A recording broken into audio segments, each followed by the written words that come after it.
Hey everybody, welcome to Board Online, Board Offline. Today we have another video from another channel. This time we've got To Play or Not to Play. This is a husband and wife team that has a heavy focus on their channel for two-player games. They assess all the games they play as two-player games and let you know what they think. Be sure to go check them out. There's a link in the description below so that you can get it over to their actual YouTube channel. And now enjoy To Play or Not to Play.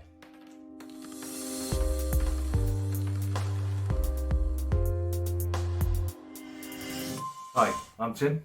I'm Lizzie. And this is To Play Or Not. To Play, a show about board games for two players.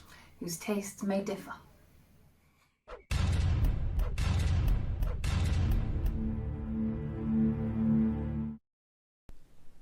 Hi! Today we are looking at our top 10 favourite games of all time that we like to play as two-player games with each other. So some of them are not specifically two-player games. They are able to support more players, but we're looking at them as two-player games. Quick proviso as well, we are not including any games that have a minimum requirement of More than two. More than two. So yeah, for instance, in my top 10, for sure I'd have Betrayal House on the Hill. All right. Because I love that game, but minimum 3 players. So we've had, Yeah. you know, we've played it with other people, but not as a couple. So this being a 2-player game review channel, not counted. So that's one proviso. I think that's. Oh, and the other proviso is we've not played every game in the world. No. we are only a normal True. married couple, so we don't have like thousands of games. So there are probably lots of games that should be in our top 10, but we've never played These are the them. ones, the top 10 out of the ones we've played so far. The ones we own, basically. And there's quite a few of them. Yeah. Okay, so without further ado, let's get to it. We've not seen each other's list either, so this is going to be quite surprising. Okay, let's begin.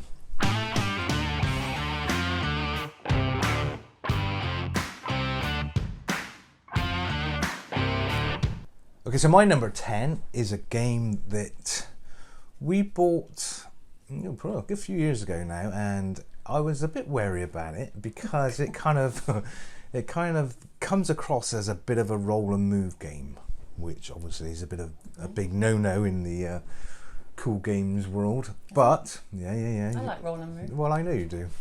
But anyway, so this game I bought specifically because of the theme, and I love this theme. I'm sure it comes up quite a few times in our game reviews, and in fact in my top 10 it might come up more than once, I'm not sure.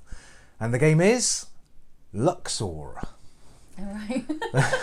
Which one now? So we, What now? we played it quite a while ago. You know, it's not recently we played it. But one of my top 10 games. I really like this game because it's very simple. It's kind of family level game. It's Egypt, is it? Yeah, it's a proper sort of it's a yeah. proper family board game in the kind of traditional Monopoly type sense in my mind. But it's got. Come back to me now. I don't know if you remember. There's a really cool game mechanic where you start with 5 cards, and they're movement cards, so like dice numbers in a way, and you have to take one of the outside edge cards, so the right hand most or the left hand most card. Lay that, and that's your movement. So it might be 5, and you move one of your pawns. You've got a couple of pawns, 5, and then you draw back up. And that goes into the middle. So if whatever you draw back up goes into the middle of your 5 cards, and then the 2 outside cards then become your available movement cards. Yeah, you obviously can't remember this, but yeah, that's such a cool mechanic. And the other weird thing about the game, or not weird but unusual, and I like it, is as you pass certain points on the board, it's like a spiral path where you aim to get 2 of your explorers into the middle, into the tomb in the middle. The first. When 2 players get in there, it's game over. But as you get to certain points, you pass. I think they're Anubis statues. As you pass Anubis statues, you're allowed to bring another explorer onto the board at this sort of start point. So you can end up with more than 2, 3, 4. I can't remember what the maximum is, but so you've got more players on. And then more bells, more you talk. And every time you land on a square, sometimes there's treasure, sometimes there's action, sometimes there's things that move you forward and move you back, whatever. All that sort of normal standard family level board game stuff, but you collect sets of treasures, and that gives you sort of extra movement. I don't know. I can't remember. See why it's in your top 10. But yeah, I love it. It's a really cool little game. We need to get it to the table again because it's been a while. But anyway, there you are. Luxor, my number 10. Very good. Thank you. My number 10, I think we've only played it a couple of times, once or twice maybe, but I do remember really enjoying playing it. Not managed to badger me to get it back to the table then, obviously. No. It's like area control game. Right. Yeah. And I think it's also a bit of a set collection game. Yeah. It's a game, the one thing I like about it, or one of the things I like about it, is it's got 2 phases in the game. Phases. Shall I just tell you what it is? Yeah, say what it is. It's Blue Lagoon. Blue Lagoon. Do you know that was on the tip of my tongue? Blue Was it Lagoon. really? Yes, it was. Yeah, right. When you said 2 phases, I was thinking, oh, it could. Because Be. like the first phase is kind of exploration where you're discovering this new island. It's really pretty, isn't it? Yeah. New- Nice colours. Newly discovered island. Yeah. All like tropical blue seas. Oh, Imagine that. imagine that. In lockdown. Anyway. So exploration, and then the second phase is like a settlement phase where you take most of the things off the board again and you start again. Oh yeah. Vaguely And I like remember that. Yeah. angle of it as well. Yeah. So, Yeah, I remember enjoyed it. enjoying the game. Yeah. It's quite a simple game, I think, but. And to remember enjoying it, I've even playing it only once or twice. Yeah, we have only played it. Yeah, It's- probably twice, maybe. Yeah, it's probably stuck a in my good mind as year a good ago. one. Yeah, so I think I did enjoy that game. I think it's very We'll have to play it again soon. very then. very simple, if I remember. Yeah, so but yeah, it's pretty. but and a lot of strategy Yeah, sort of possibilities. Yeah. but very good. Cool, nice one. Number 10.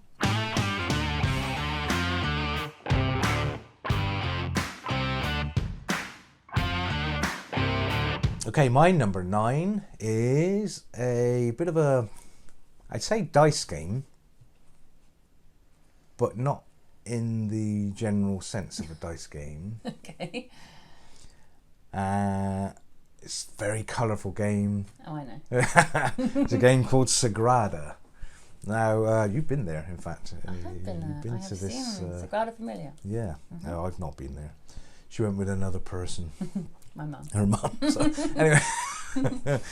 So in Sagrada, basically you're trying to build beautiful stained glass windows, and you're trying to achieve sets of colours in a row and a column, and trying to also achieve like a secret agenda card that you've got Oh, yeah. just to gain points, and it's basically the one that gets the best filled their little card, which is a little indented thing where your dice fit in.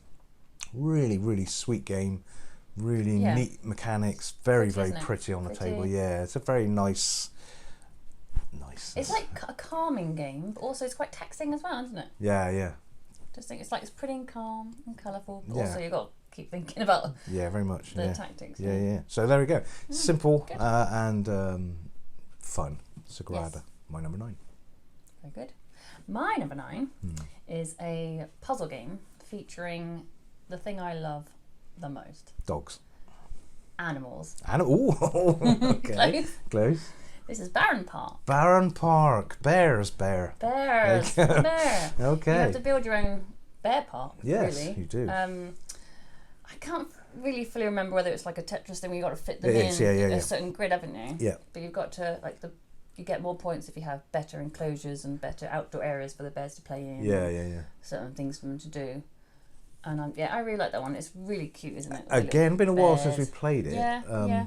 Because Again, it's we've quite got a simple game. very simple but very pleasing. Yeah. Yeah. Pretty to look at. I with you, I can't remember exactly There's the kind of ones where if you put part of your tile on a construction cone or a construction digger, you get more. You get another extra part of the park to build on. Oh right, yeah. So it's Expand better to your... build it sooner rather than later type thing. Yeah. The quicker you build it, the better it is. Sure. So yeah, that's also it's like Sagrada in a way where it's pretty to look at. Yeah. But you've also got to think a bit as well. Yeah. And there's bears in it. Fair enough. I mean, why not?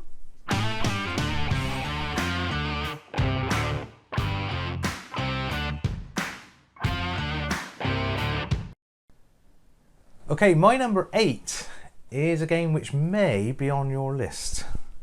Really? Yeah, it possibly could be in your top 10. Well, I've got to do a poker face now, whether it is or not. It's a specifically two-player I haven't game. got a good poker face.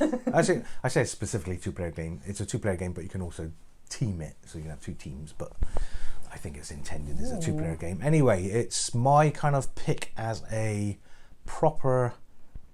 Don't attack me in the comments for this, but a proper war game. War game? But it's a war game as in it's a game about war as opposed to a sprawling war game. So it's Memoir 44. Right. So poker face. So Memoir 44, brilliant game. Obviously it's a World War II game in a kind of head-to-head chess match, really. It's literally I'm attacking you, you're attacking me on a playing field. Not playing field, but a field of play. They are specifically proper World War II scenarios, so things that happened in World War II. But I can see why you think I like it, because I like everything to do with the World War. Well, exactly, yeah. And I know you did enjoy it. Again, it's been a while since we played this one.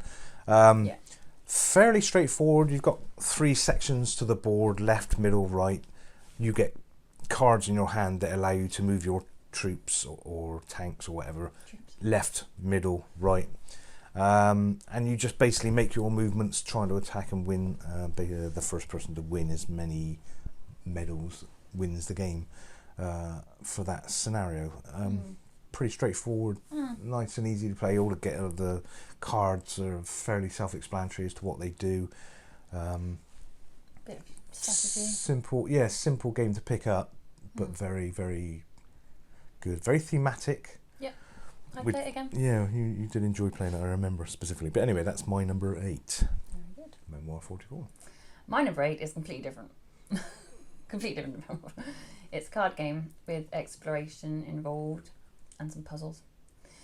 It's a cooperative game, which I do like. I like cooperative games, like team games.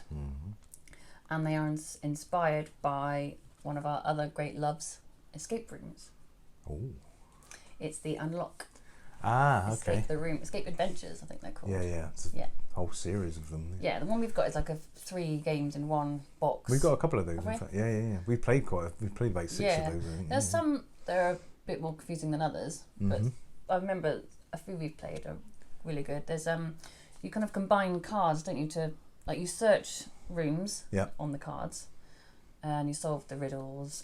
This is the one that is just a deck of cards, isn't it? It's just a deck of cards. Yeah. And you go through and it says if you want to go for this door, you find the card number 7. Right. And you look in number 7 and you've gone for the door. Yeah. Then you combine objects, like you can find a card with a locked door on it, and then you stumble across a card with a key, and then you combine the numbers of those 2 cards, meaning that you've unlocked the door. Right. That kind of thing. There's an app as well, isn't it? It comes with it. It gives you gives you hints. There are puzzles that you need to solve. You've got to enter codes onto the app. That's right. Yeah. And it has a theme music on the app as well. And a timer. Yes. Yeah, quite a neat little package. Considering it's just a pack of cards. And if you like escape rooms and puzzles and riddles, I highly recommend that. We like escape rooms because we actually own and run one. Or 2. Not at the moment in lockdown. No. But we do. Oh, well done. Yeah, good choice. So all the Unlock series, basically. Yeah, basically all of them. Yeah, some are. I mean, again, this is one of the things we're bundling up packages of games if there are various versions of that game. Most of them. Well, you think you can get them singly, but we've been buying a set of 3 in one. Yeah. But they're very good. Excellent. Good choice.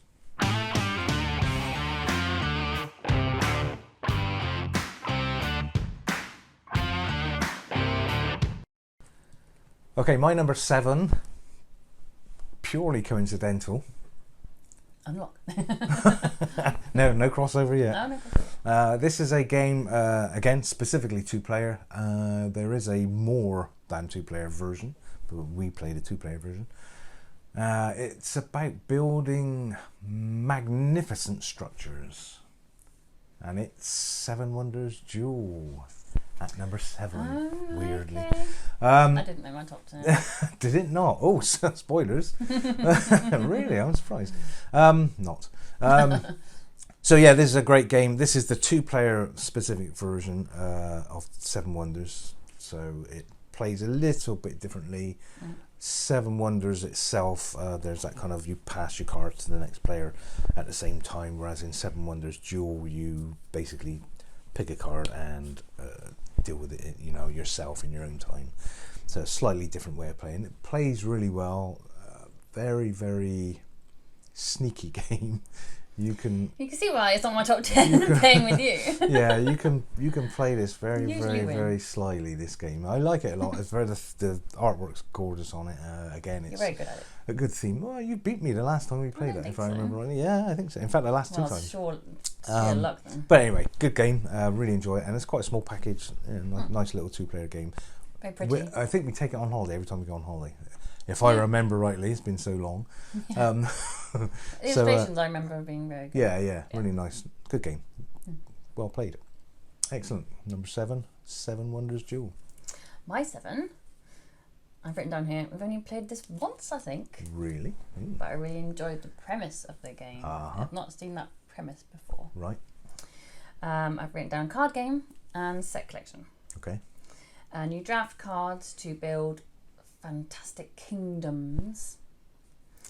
And it's played over 3 rounds. And you score after each round. Nothing yet? This is Tides of Time. Tides of Time. Yeah. So yeah, you score after each round, but it's based on particular suits. Like if you've got the most cards with the red symbol on. Yeah. So there is some tactics in there. It's not just building cards, placing cards down and scoring for them. It's something like if you've got, as I say, the most red cards or a certain type of card. Yeah, they've got little symbols on. You mean if they Yeah. This is the one with the? It's just like 18 cards or something like that. Yeah, you only get a certain amount of cards, and you play tarot-sized the cards. same cards over each round. You keep one back. Yes, each round. and when in your hand you take one and then pass, or you take 2 and then pass them to your partner. Yeah. And they take what they want and pass. Yes. But one great thing about it is the illustrations are really nice, aren't Really they? Like really far off, fantastic places. Yeah. And yeah, really nice. I like the fact that you use the same cards over again. You kind of re-pick the same cards up. Yes. Yeah. And you play it again. Then you pick them up and play it again. Yeah. And it's not just to say just scoring because I've got more cards than you. It's you're looking at particular. There are tactics. In Yeah, it swings back and forth if I remember right, because of the way you're aiming to collect a certain symbol or have the most castles or something like that. Yeah. But as you're trying to aim for that, the other person is kind of snookering you, and you have to change your tactic because they're. Yeah, I remember. Yeah, good game. Very tactics mixed with really nice cards as well. I think you're right. I think we have only played it once or in one session. And We it's might my played it once number or twice. Well, it is. To be fair, I like it. It might be in my top 10. You never know. Very good.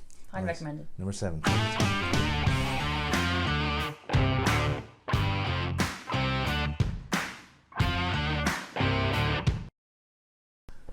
Alrighty, so my number 6 is a very, very, very, very, very, very popular game. Big family game. One of the ones that's going to sell forever and become a big Monopoly and Cluedo beater. No, I mean in as much as they're world famous games that everybody owns. This is one that you're going to find in your granny's closet in 50 years' time. Yeah, probably. And it's Ticket to Ride. Oh no. So specifically, I like Ticket to Ride Europe, but this obviously includes all the Ticket to Rides, including there's a couple of little 2-player ones that we've got, New York and London. But Ticket to Ride generally, and so Ticket to Ride Europe is what I'm going to specifically talk about. What a fantastic game! Obviously, you like trains, don't you? Yeah, who doesn't? But it's just the mechanic of it is glorious. It's basically just rummy, you know. You're collecting sets to play sets to lay your trains to get points. Yeah, it's just a fantastic game. It looks beautiful. It's pretty cool going across the yeah, world, you know, your little trains going across the fantastic. What a game. It's a great game. Yeah. I mean, yeah, I can't really say much about it because everybody kind of knows it and everybody likes it, surely. Might not know it. Surely. Might not. Well, we'll do a review on it then soon. All right. How's that? It's all right. We'll play it soon. Thank you. Yeah, to be fair, we don't play it that often because it's kind of so mainstream in a way. So, but yeah, what a game! I What a game! like the New York one as well. Yeah, I mean that's good because that's 10 minutes to play, isn't it? And we quite often say, you know, if we've got time to. We played that probably more than the Europe one. Yeah, Yeah, because More it's quick. convenient. Yeah, because it's quick. True enough. But anyway, my number, where are we? 6. 6. Ticket to Ride. Thank you. My number 6 is a cool little game. It's a cool little word game. Is it poker dice? No, word game, sorry. Word game. Okay. It's probably the closest to like a mainstream game that my family would play. I know what it is. All right. I'm guessing. Well, I might be wrong. Forget your Boggle and forget your Scrabble. Oh, it's not Boggle, okay.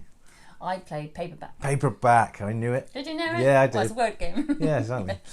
I think it's based on a premise where we're comic writers, You're supposed, book but, writers, like paperback, horror. paperback writers. But But it's a certain genre, isn't it? Yeah, no, they seem to be kind of like sci-fi type schlock horror type things. Yeah, Don't they? and you basically have to try and build bigger and better words each time to get more points, to get more letters, to make better words, to get more points, basically. And I like the fact that some of the cards have, I've written down here, if this is the first letter, you get 2 extra points. So if you get letter T, you have to try and think of a word beginning with T to get more gain extra points. points. Yeah. I like that premise.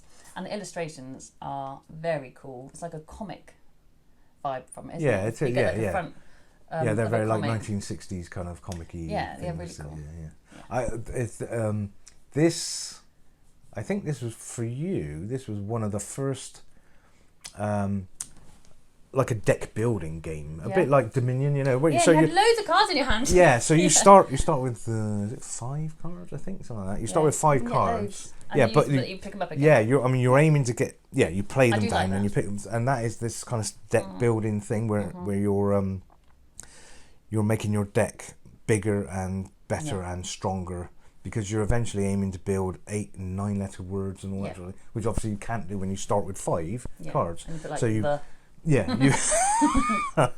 so you build up and build up and build up. So that deck building thing was I think this was the first one we played for you as a deck builder, and it kind of gets across that idea that you can reuse your cards and you are building it up, and so because it's words or letters it's letters and you're building them up into a bigger stock of letters, that is very easy to grasp. When you go straight into, say, Dominion, any other deck building game, it is a weird concept that you're constantly reusing those cards and they're not getting spent. And playing word games with you, like, if I never win Scrabble against you, because you just make these words I've never heard of, unless they're not real words. With Paperback, I've got a chance. I think I'd have one Paperback against you, because it's more of the tactics based in it, and trying to get more points. I can have really like a smaller word than yours, but I get more points because I put the right letters in the right places. Yeah. The bonus sort of. Yeah, correct. So that's really good. I like that one. Yeah, I like that game. Good game. Number 6. Nice choice.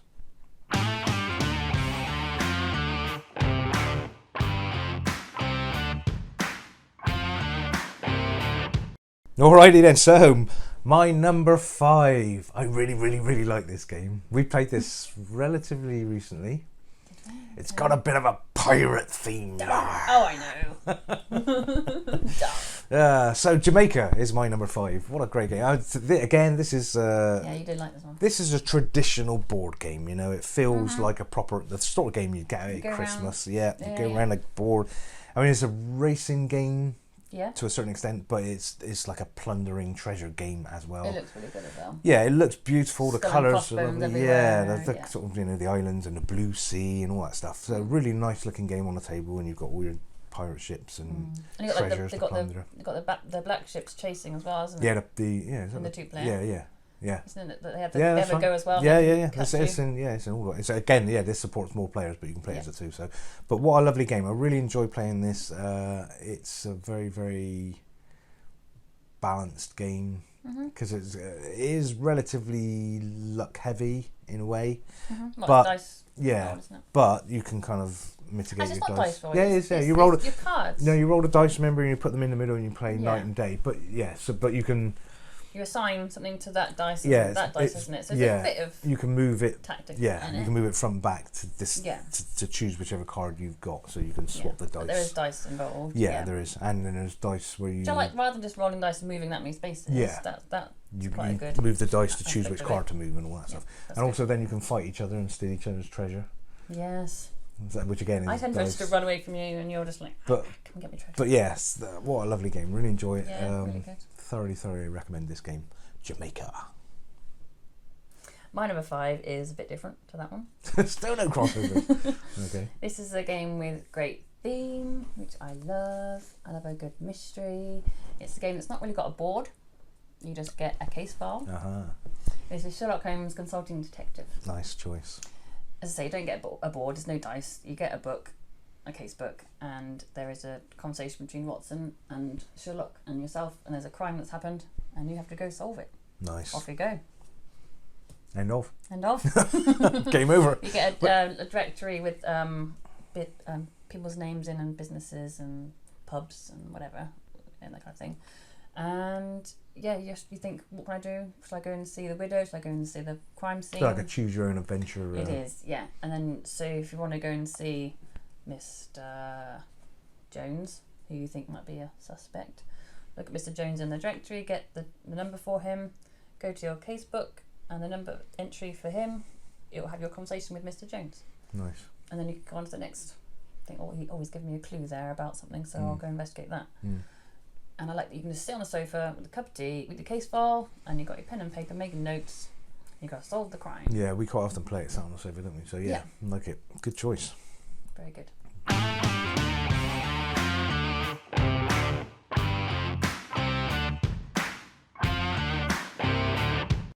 Okay, so my number 4 is another big board game. I like that sort of classic board game thing. And this is a Days of Wonder one, so glorious production, lots of pieces, lots of bits, very colourful, big square board with lots of treasure on, and this is called Relic Runners. All right. Oh, I fooled you then. Yeah, you did. Okay, so Relic Runners. Again, you've played this a couple of times. You weren't 100% sure about it, but I know you do enjoy it. It's a hard game to get into because there's a lot going on. It looks very simple, but it is quite in depth. There's a lot more layers to it than you would initially imagine. Keep talking, it's going to ring a bell. Yeah, and basically there's a big jungle, and there are treasures around the jungle, and you have to make paths to it. It's a bit like a cross between Catan and Ticket to Ride. You know, where you're laying out little pieces of your path, and then you have to go via your path to get to a treasure and then claim it. And you can't use each other's paths, and it's a very convoluted sort of system and stuff. And you get down different layers of treasures, and there are some fantastic little pieces in it. The actual they were good, weren't they? Actually, the actual master treasures that you find are just wonderful. It's just such a good game because it's that typical big production board game, and I like that. You know, it's a very sort of let's all play this at Christmas type game. Which is kind of where that's my love of board games. Comes from, you know, that getting around the table at Christmas with the family. So good, like it.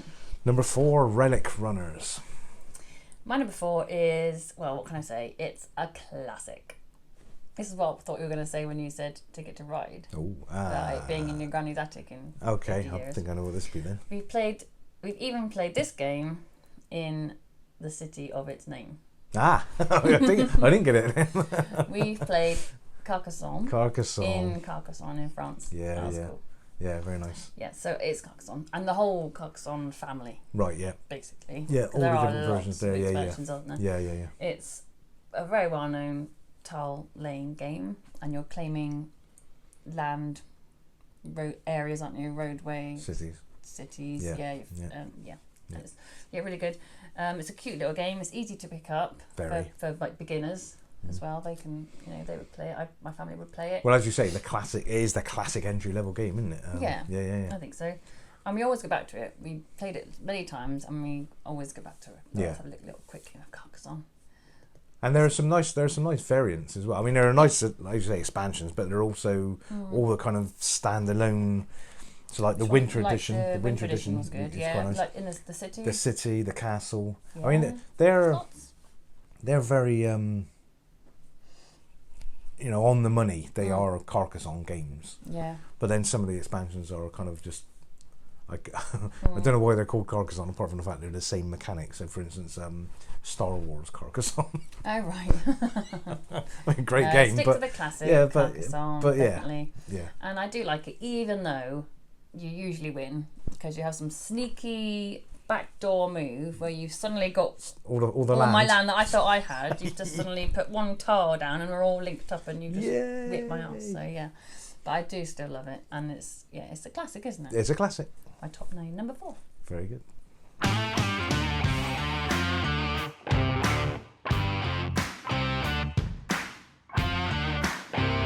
Alrighty then, so my number 3 is the first crossover of this list.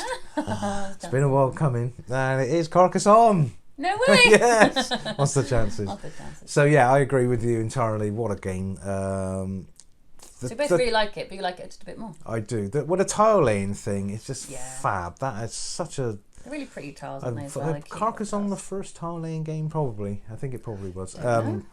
But what a glorious, glorious thing to be able to build your board as you go. And it's a good one for people like me who aren't particularly a fan of strategy games. It's a good one to meet pastoral, in the middle, isn't it? It's very nicely, gentle, but it meets us in the middle very well. Yeah. Very. Both our different opinions and tastes. Yeah. It's a lovely game, really good game. I can't really add anything to your sort of comments about it, really. Other than it's really good. It's really good, yeah. Love it. We've got a soft spot for it, haven't we, really? Well, yeah, I think, again, it was our first kind of joint board game, because it was that entry-level thing. I think I saw somebody playing it on a Facebook photo, and I thought, wow, that's cool. What's that? And they told me, and I bought it, and we played it, and game on, cute. Literally. And the little, what are they called, meeples? Meeples. That's where the word came from, meeples. Yeah. So, great game. Agree with you 100%, except I'm one step higher. My number 3, Carcassonne, the whole lot. Except for Carcassonne, the dice game, probably. You don't want to know. My number 3 is another crossover. No way! My number 3 is the crossovers. Carcassonne again? No. This was, I'm surprised that it's so high in mine and low in yours. Oh, interesting. This is the colourful dice game of Sagrada. Oh, okay, Yeah. Again, I can't really add much to what you said. It's colourful, really, and I like it as it's like a nice Sunday afternoon, calm, cute game. Yeah. With a bit of thinking involved as well. Mm-hmm. And I love the prettiest dice I've ever seen. They're lovely, aren't they? Yeah, translucent colours. Yeah. It's like just gems. want to eat them. Just want to eat them. Yeah. I think they're like gems, you think they're like sweets. Yeah. But yeah, so really pretty. And again, it meets us in the middle. You've got your tactics, and I like it. It's pretty straightforward game as well. I really like Sagrada. Nice. Good choice.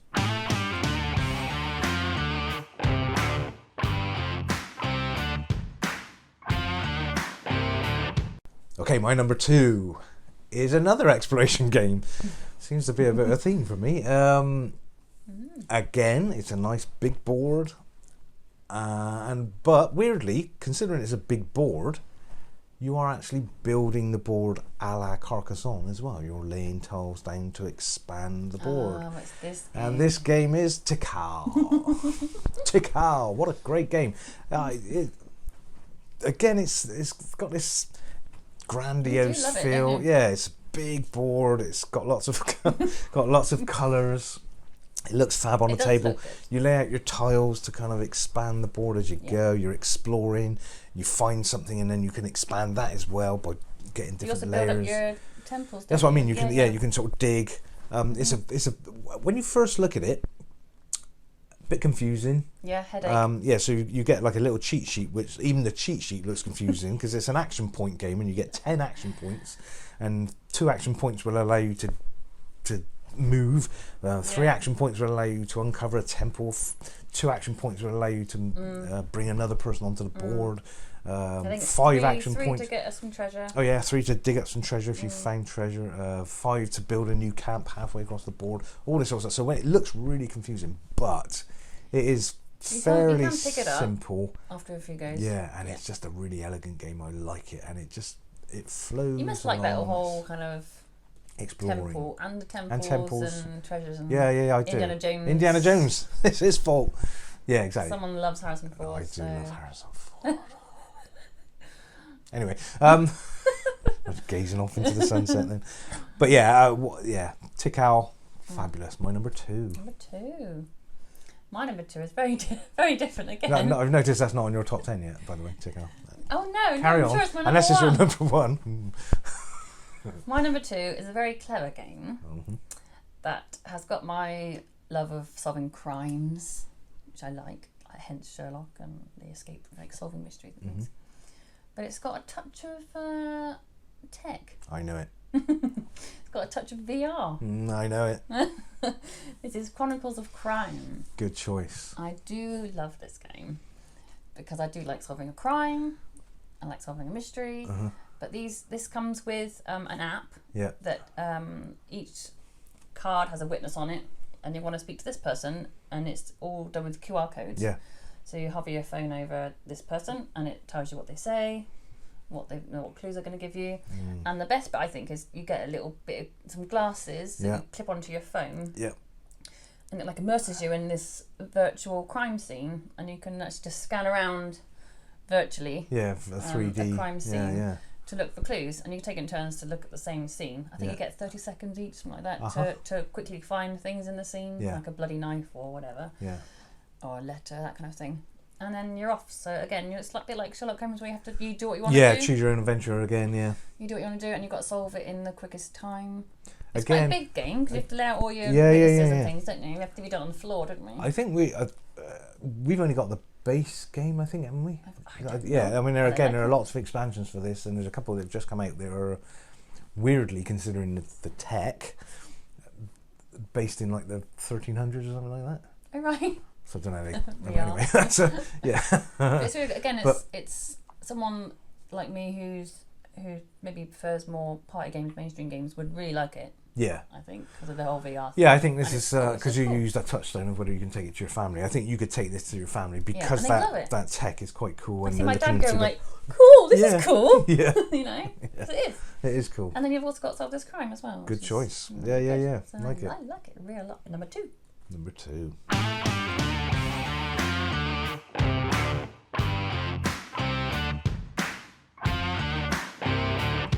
Okay, so finally, number 1. My number 1 is, and I know you can't really think what it is, but as soon as I say it, you'll, yes, of course it is, Small World. Oh, of course! Oh. I forgot completely about Small World. No build-up then, sorry. I couldn't wait to tell you. I assumed Taku would have been number 1, but yeah, of course Small World. Small World, what a great game. I love this game. It's kind of risk, and then some, I guess, and I always liked risk. It's good. It's clever. It's how it changes. Yeah, it's a nice game to play. Just kind of trying to control the board and win the battles and stuff like that, just to spread your race across the world.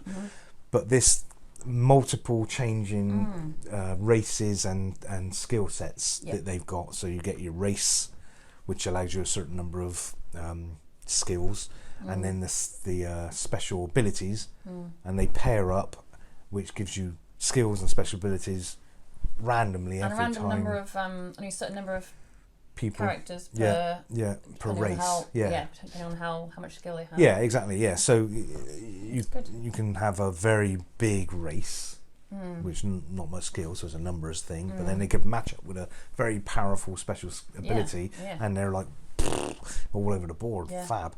Or you can get a very small number of race, and again they get a powerful ability. I just love the randomness of that. So it makes every game completely different. It's a new game every time, isn't it? It really is. And much as when you come to play it, you think this is just going to be the same as the last game. It is nowhere near. And then that unusual mechanic of sort of putting your... So you don't just get stuck with that race for the whole game. Sort of 3 or 4 goes in, 2 or 3 goes in. You can just put them into decline, and they're still your race, and you can just come in with a whole new race and come sweeping across the board again.